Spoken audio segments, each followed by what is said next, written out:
Well, my neighbor Brian asked me to do some custom work on his 56 Mack truck. He said, I'll give you a trailer in trade.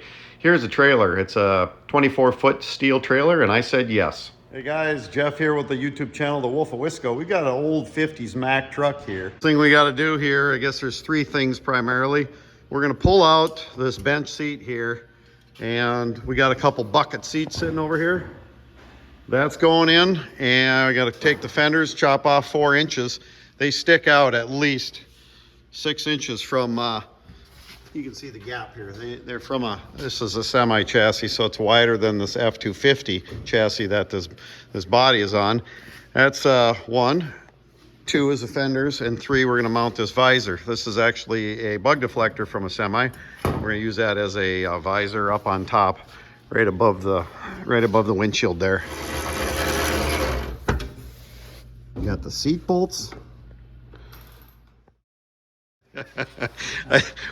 we got it out. We got Brad here, took it out the door. It barely fit. These doors only open like 2 feet maybe. Kind of a weird deal. Yeah, so the owner of the truck got a couple of these seats from the back of a minivan. They got armrests on either side, adjustable here. Popped off the plastic cover. That's all sheet metal right here. So we want to raise the seats about, we're going to raise the seats here about 1.5 inches. Got a block of wood here, 1.5 inches up, and that seems to be about the right seat height. We're going to weld on just a sheet metal side, maybe 1/8 inch plate, and then bend it in 1 inch or so, bolt it underneath, so it'll be just kind of covers up everything here. We could get fancy and try to mimic the old mounts here, but I think we're going to go simple with this one. That's about the other option, and I put these in other hot rods, is you use a GM seat out of a pickup truck, an old Denali in I think the early 2000s. They had a built-in seat belt. That just didn't feel quite as a little thicker on the seat, and it didn't allow it to go far back like this one does. So we're going with these. Got the Eastwood VersaCut going on here. I think we got probably, that's 1/8 inch steel. We're going to cut this into 4 pieces and make our seat brackets out of this channel here.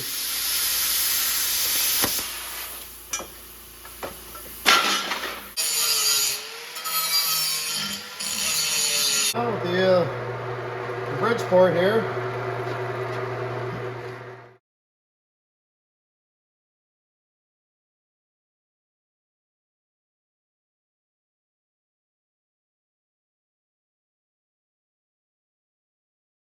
Got the seat on the bench. We got our 1.5 inch spacers from where we're sitting on the floor, and dropping it down here with my angle iron. The angle goes down and underneath. I'm gonna weld it right there.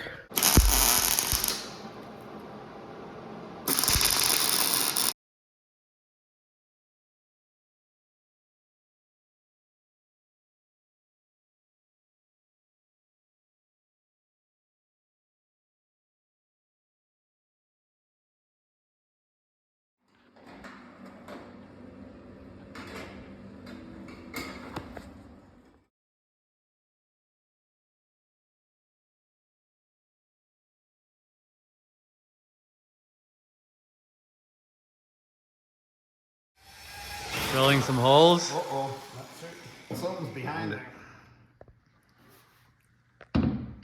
Oh, that was way too much. A lot of help from the peanut gallery. A lot of peanut gallery tonight.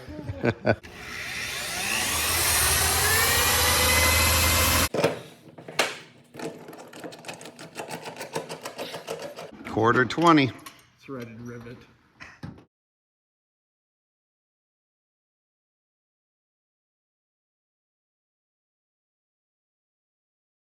So we got the 56 Mack truck here, and this fender well's made for a larger chassis. This is an F250 chassis, so we're going to cut about 4 inches off the fender here, slide the fender in, and see how it fits. Even with a 14-inch wide tire, that's a 37 by 14.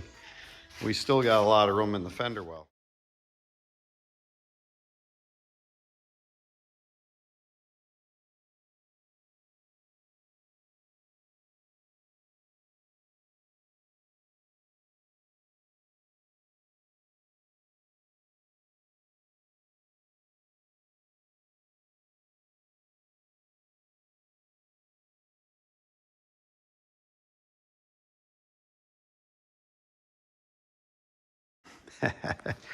Well, I took 5 minutes to chop that off. Holding that in about 4 inches in, it looks better even with that 14-inch tire. It doesn't look so, this is just doofy looking. Over here, yeah, Brian, he liked that. We're gonna pull off 3 inches here, so we got a 1-inch overlap on the fender, so I'm gonna cut it off right here.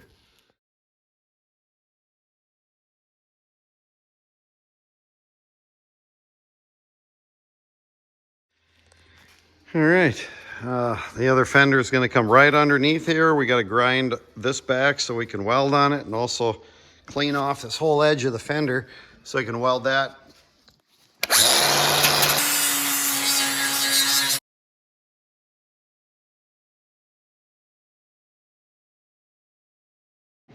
Well, that went pretty well, guys. Check it out. So originally we were going to overlap weld this, slide this fender underneath, but we decided to butt weld it. What we did is tacked the fender underneath the strip here, tack welded it in 3 spots, and then we ran the zip wheel right down here, the cutoff wheel I should say, and cut them off equal all the way so the gap is the same all the way down, and it cuts underneath in the back here. And they are flush. This is going to be super simple to weld. It's just flush right across here. Beautiful. And after we MIG weld this all the way around, then we'll grind her down and put a little Bondo on it. So on this side, instead of using the zip wheel and making noise, and I am gonna use the plasma cutter.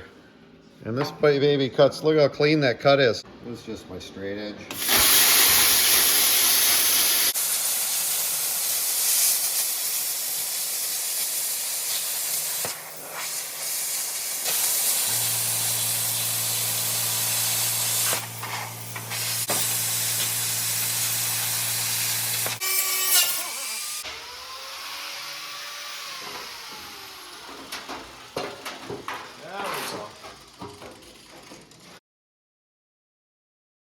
Well, we got both fenders tacked on here. We started in the front, tacked it every 4 inches or so, kind of getting it all smooth and level.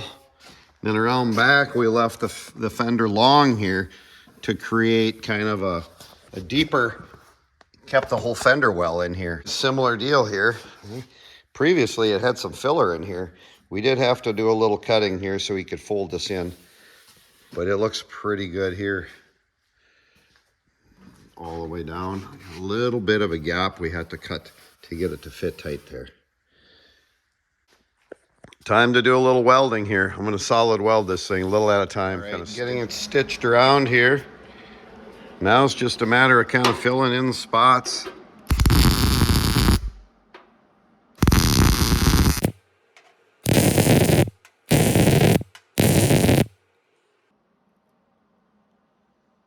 We'll final get this thing totally welded all the way.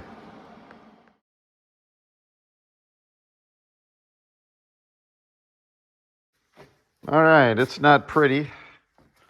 It's all welded all the way down.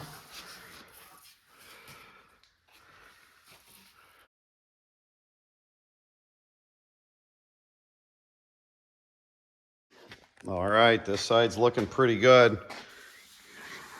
You know what they say, if you're not a good welder, you better be a good grinder. But yeah, we got it ground down. That looks pretty smooth. A little filler here.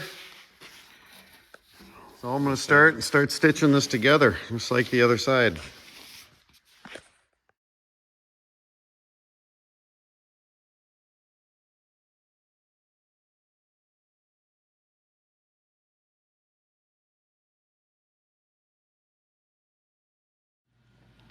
She's ready for Bondo. Well, the old Tonka truck's looking pretty good here. The guy who owns the truck's got a friend that does body work, so I mean, I've slung a little Bondo, but this is looking really nice here. So, gonna do a little more sanding and put some primer on these.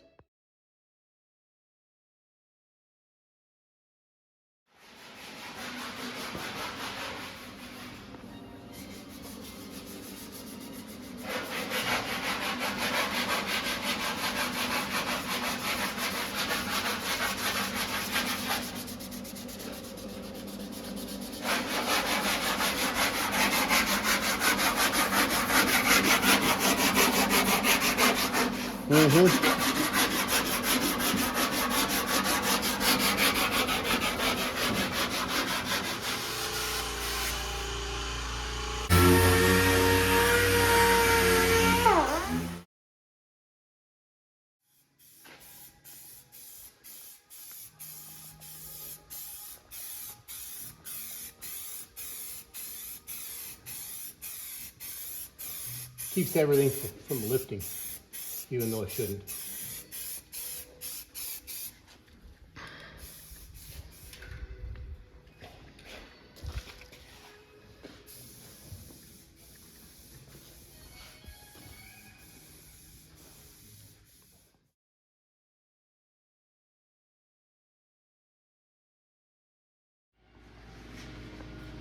Kind of funny, nothing here.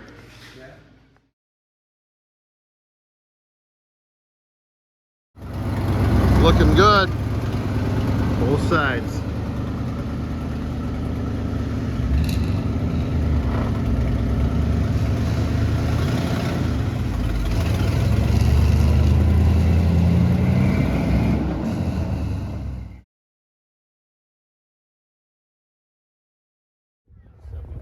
Here at the car show, many months later, he's got a little yellow paint on the fenders. This thing's looking pretty good.